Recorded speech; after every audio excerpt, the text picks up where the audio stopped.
Well, hello, friends. Mark Holmes here with my buddy Cowboy Joe Boo. And as always, thank you guys for watching, commenting, and subscribing to the Joe Boo Sports Report. Without you guys, this doesn't work. Let me get open for business. Let me wake up the football gods up there and apologize because you guys know I'm learning. I'm new at this stuff.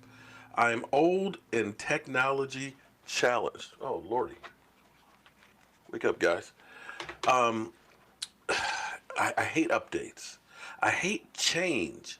I like things to be the way they used to be. And every time I log in and get ready to use the live stream studio, it comes up and says, update. Do you want to update? And like 2 weeks ago, I updated, wiped out all of the old settings. So here it is, a half hour before the show. I'm trying to reload everything and get it together and stuff. And then last week, it did the same thing. It's like, okay, I got everything saved in there. And then it's like, oh, you got to update your cameras. And I couldn't find an update. So then I had to go back to the old software. Well, finally, it forced for the cameras software updates, and it changed the controls. The cameras that I use here are actually controlled by my cell phone right here.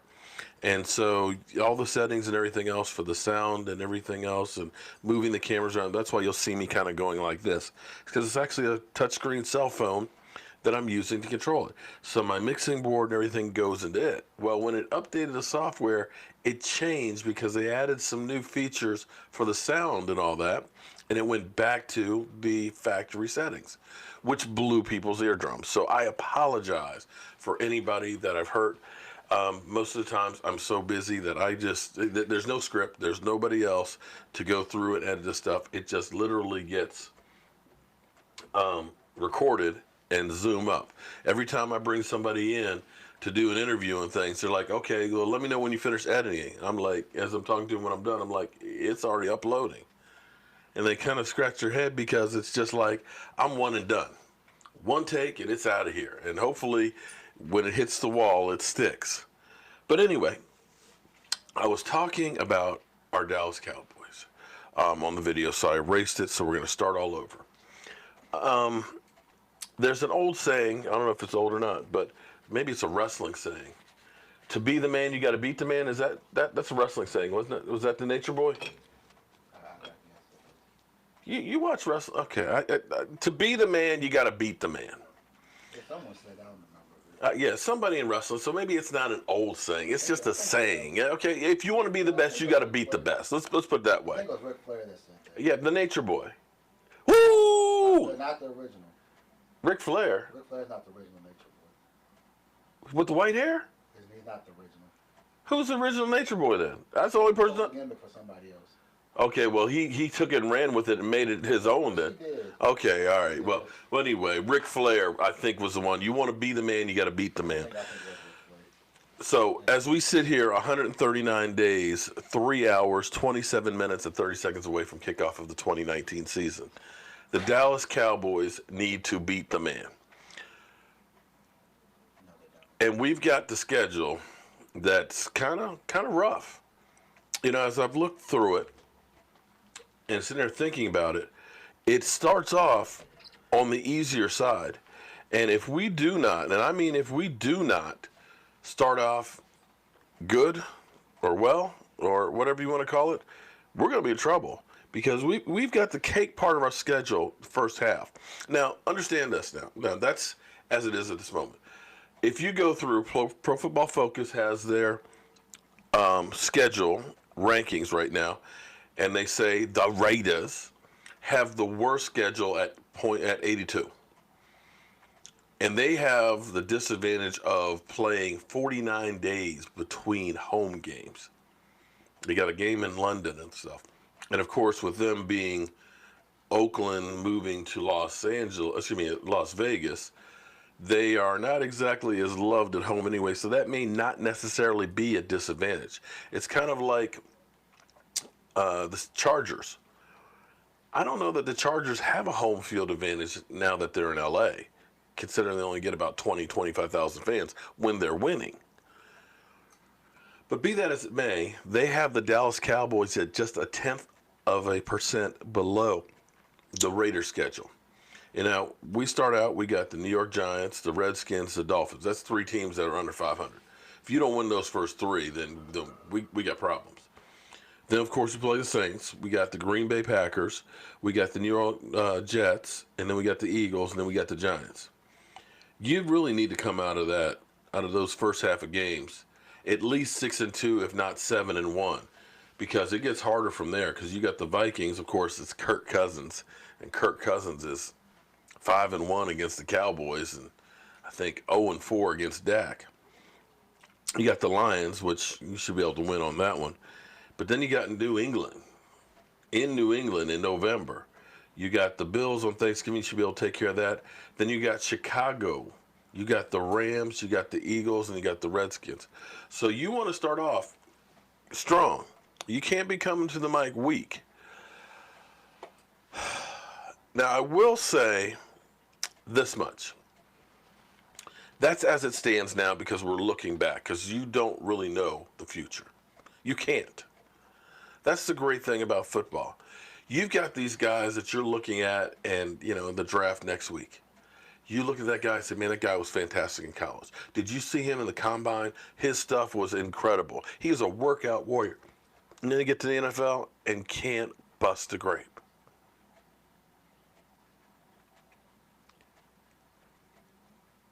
Then you got other guys that look like they should be a ball boy, like Tom Brady, who end up having 6 Super Bowl rings. That's the thing we love about football, is it's so unpredictable. What we do know is, right now, the talking heads out there, the experts, are basically taking the playoff teams of last year and saying, those guys are going to be good this year, with the exception of the Dallas Cowboys. Dallas Cowboys, of course, they're going to say they're going to step back. Even though we beat the Eagles twice last year, they say that the Eagles are better, that the Eagles added a better player by having Carson Wentz, hopefully for a whole season. Didn't he play for 3/4 of the season? Okay, just checking on that. I think they played better without him, though, didn't they? Didn't they? Or am I wrong on that? But half the teams that were playoff teams last year won't be this year. Nobody, to my recollection, said that the Chicago Bears are going to win their division last year. Did I miss that? Because I kept hearing about the bad man coming back healthy and was going to be winning that one, along with Kirk Cousins going with that defense in Minnesota, that those guys were going to be great. I know I heard that the 2-time Super Bowl MVP, Eli Manning with Barkley and a healthy Odell, were going to be better than the Dallas Cowboys, and that the Washington Redskins with an Alex Smith were going to be better than the Cowboys as well. But how did all those things work out? How did it work out when they said that we were going to lose to the Atlanta Falcons? Because the Falcons were a great team with a great quarterback in Matty Ice, Julio Jones, Sanu, and now they're adding Calvin Ridley. Everybody thought that that was going to be a great team. Everybody thought that 2 teams at least would be coming out of the NFC South and 2 teams at least out of the NFC North. Nobody saw 2 teams coming out of the NFC East. So that's where we are with this look right now. Right now, on paper, it looks like it's a tough schedule. We'll have to wait till next year to find out if it's a reality or not. But here's what I will say this way, and it's going back to my days of being old. I remember when the NFC East was the NFC Beast. There were no easy games, well, at least after they got rid of the Cardinals in the division. But it was like every year, whoever was coming out of the NFC East was going to the Super Bowl. Be it the Redskins, the Cowboys, the Giants, twice the Eagles. It was battle tested, where you were forged in fire, where you had to constantly fight and claw and scratch.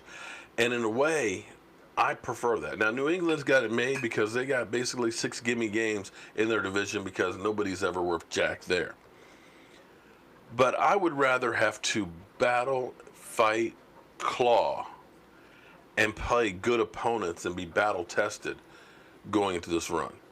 Now, the thing that I keep telling people, I'm superstitious, and Michael is like, we got to lose that first game. It's Jason Garrett. Oh, God, Jason Garrett has never gone to the playoffs when they've lost the first game, won the first game. But every year they've lost the first game, we have. Maybe this year will be the convergence of something different in the universe, and we'll go out and we'll stomp the New York Giants into submission, and we will continue that upswing right on through to the playoffs and maybe all the way to Miami. I don't know. But that's the great thing about football. Even when you think a team is dead, they're not. So we'll talk about this tonight.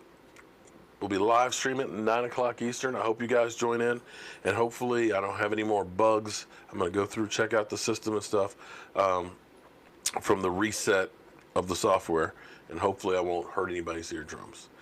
I'll talk to you guys later.